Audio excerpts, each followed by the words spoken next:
Wow.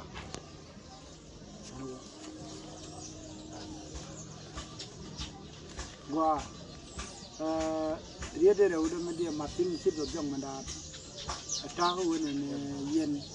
Allah rajin sih Allah dan men lugu mana lugu juga ini dia kan.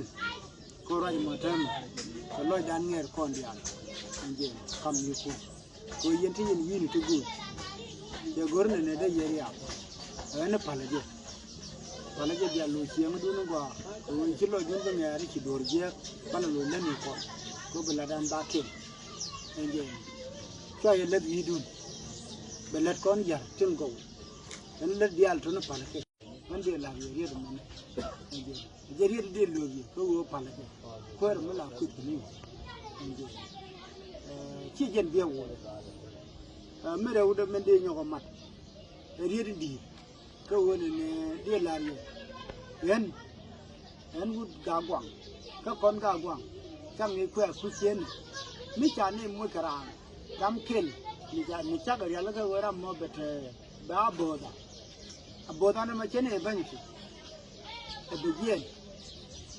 Ating macam ni. Koncini jen kau macam lala ni sungai kel. Kini rawat sih.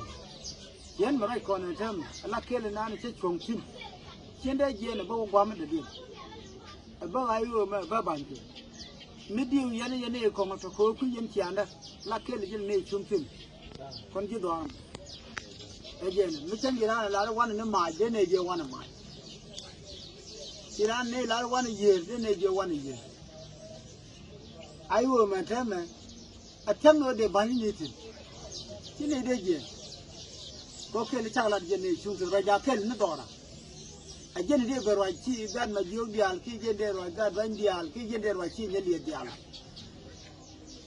je ben ko ngodora te kon ani chwa e diu tele mi chage temle le diu na la die wo ba banji ha ko kola ne chung kel ala de jela ne chungtu jene ga tariya ran wori mi jeli je iyo mi chi do lo bi nyo ga riet ibi tiji wani sega minchila ajen cheno kon ne chungo ken ajen ani je yede de lari kon chini na banti nim tam ma tiana ta rega gwang ta dap te di ni tan ne te di ha tan ne te di ni ga gwang tam dur gan ma jiu ma te di ni go tele chang ma kuna te na te di ni go tele ro nga ga te je tele je wi da ko kola ne chungo ke ni kara je malat e pale ana je de la ni ci do joko je mi